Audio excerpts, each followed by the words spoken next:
Hello everyone and anyone. Welcome to my first official episode digging into the Dwarfpill. I'm your host, Tristan.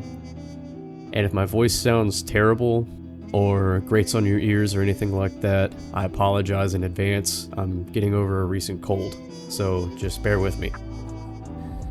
If this is your first time tuning in, I recommend you listen to the pilot episode to get a good grasp of what this show is and will be about. In this first episode, I'll be establishing the foundation of this podcast by going over the whats, whys, and hows of being dwarf-pilled, including its origins and terminology, what I think it means, and why and how you might apply it. If at any time during this episode you have any questions or concerns, you can reach out to me with the contact info listed in the podcast description. Now, let's dig deep.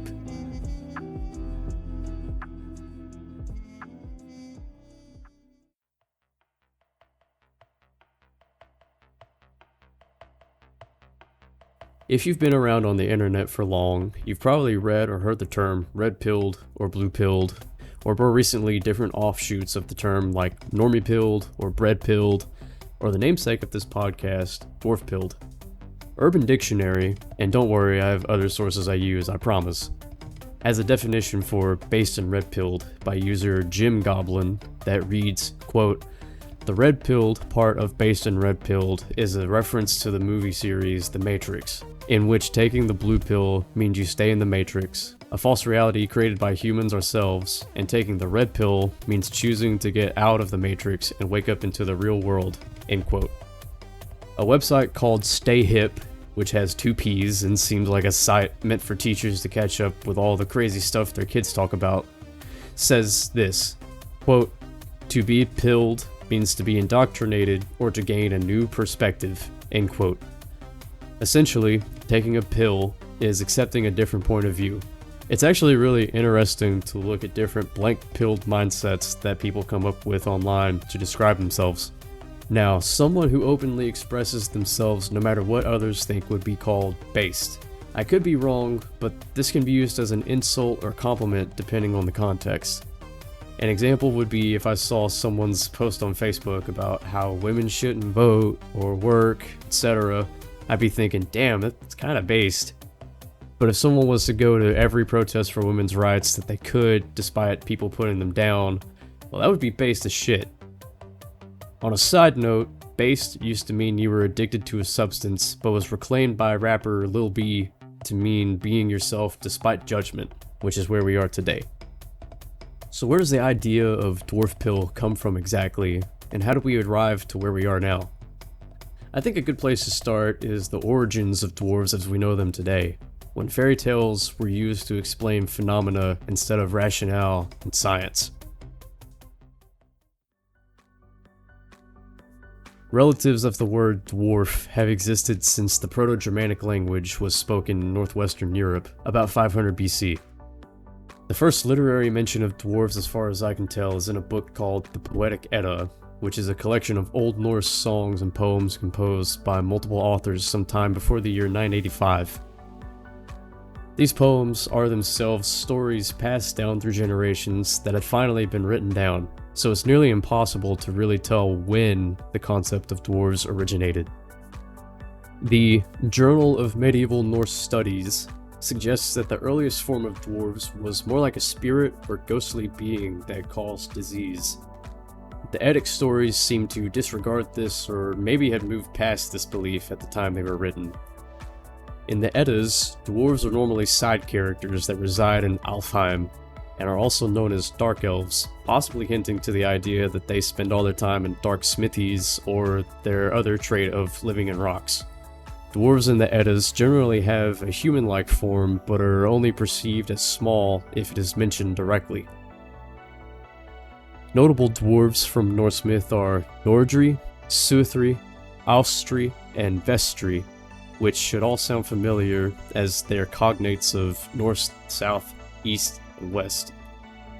These 4 are the first dwarves to appear from the earth and are charged with holding up the 4 corners of the sky, which is the first being Ymir's skullcap. If you were interested in dwarves before coming to this podcast, then you might recognize these names from the poem Catalogue of the Dwarves, which are Durin, Dvalin, Thorin, Thrain, Fili, Kili, and even Gandalf. Now imagine how different it would have been if Gandalf was also a dwarf through the Lord of the Rings series.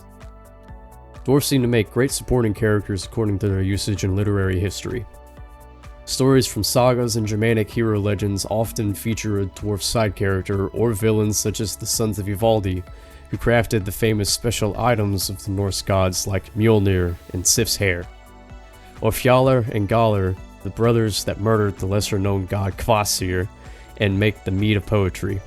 Then of course, there are the 7 dwarves of Brothers Grimm and their tale of Snow White.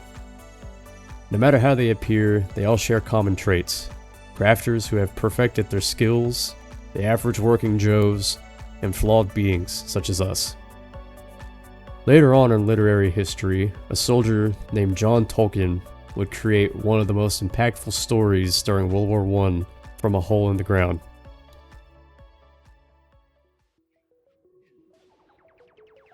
That story was The Hobbit, and later, The Lord of the Rings. Arguably, the birth of fantasy fiction as we know it, this series would give rise to elves, dwarves, wizards, and other folk as we know or play as them today. Tolkien's stories also brought forth the most popular vision of dwarves in the modern mind. Short, broad, stubborn, loyal, merry revelers, and excellent craftsmen of metals and wood rivaling that of the elves. Tolkien's dwarves became so influential and well known that other major works that included dwarves would copy or build off of that archetype. Discworld is another massive literary world that was based off of Tolkien's works, and the dwarves within that world are very similar, albeit with different and more modern cultural views and slightly stronger stereotypes, such as feeling more comfortable underground. Not only have dwarves been an influence in literature, almost any role-playing game you can find will include them as an NPC or playable race. Dungeons & Dragons would be the first major game to feature dwarves, with the creators reluctantly admitting inspiration from Tolkien's books, under fear of lawsuit from Tolkien's legal team. Interestingly, this is the reason so many races have different names than the Tolkien races they mirror. Even so, what used to be called deep folk of D&D are unmistakably our dwarves, hair and all. One should appreciate the further development of topics in dwarfish culture in the game, such as interracial relations, religions, and clan life. Even further expanding dwarf lore before digital media was Warhammer 40k, another tabletop strategy game with a massive in-game universe along with books, video games, and a movie. Now, forgive me if you're a diehard fan of this series, but I don't really know much about it other than what I had to research for this podcast, so Warhammer probably has the most expansive dwarf lore of any media. Just try scrolling through the dwarf page on the wiki. It's a lot. It has details of dwarf history spanning in-game millennia, covering individual names of leaders, important individuals, and multiple clans. The dwarves of Warhammer are very closely related to Tolkien's, if they were turned up to 10. They're loyal to a fault, value honor above even their own crafts, form unbreakable bonds between each other, and prefer to prove themselves to their peers rather than boast their proud bloodlines. Even so, they are not without their faults. Molded through centuries of war and tragedies, they carry grudges through generations, are extremely untrusting of other races, and vehemently hate elves, truly a product of their world. Just as a disclaimer, this was one person's interpretation of dwarves, and I don't believe the Dwarfpill mentality condones racism, which I'll build on this later. Later, the age of digital games brought along another series that would make a place for itself in fantasy RPG.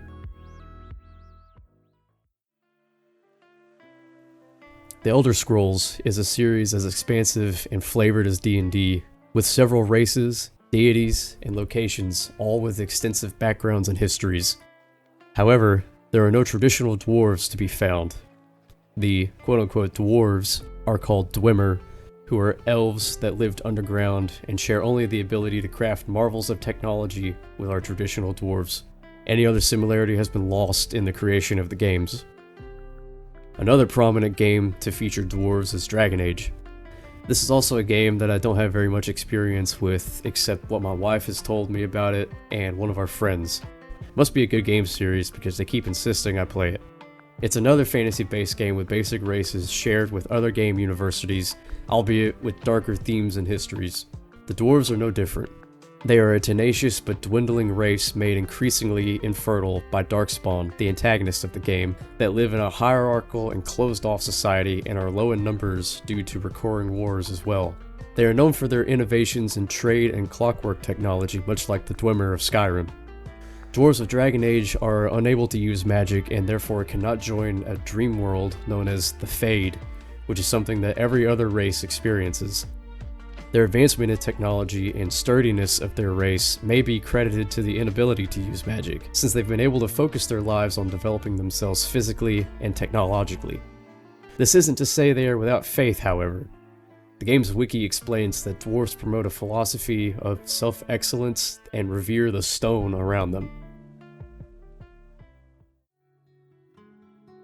Now, if you've been paying attention, you might have noticed some recurring themes by now. Dwarves are skilled laborers who dedicate their time to their hobbies, relationships, and building themselves into the best versions of themselves they can be. They are passionate and loyal friends while being the worst enemy you could ever have. In almost every version of them, they are a people created from tragedy and hardships, causing them to be wary of strangers and extremely loyal to friends and kin. And like any living being, they are flawed. Most dwarf incarnations are extremely untrusting, considering they have been at war with or had unsteady relationships with the other races around them. But this is not always the case, as Gimli, a dwarf, and Legolas's, an elf, relationship from Lord of the Rings proves that once someone earns the trust of a dwarf, their biases fade and are replaced with undying friendship. All these characteristics and principles lead us to the first true mention of Dwarfpill in the form of an underrated 4chan post created on October 21st, 2021.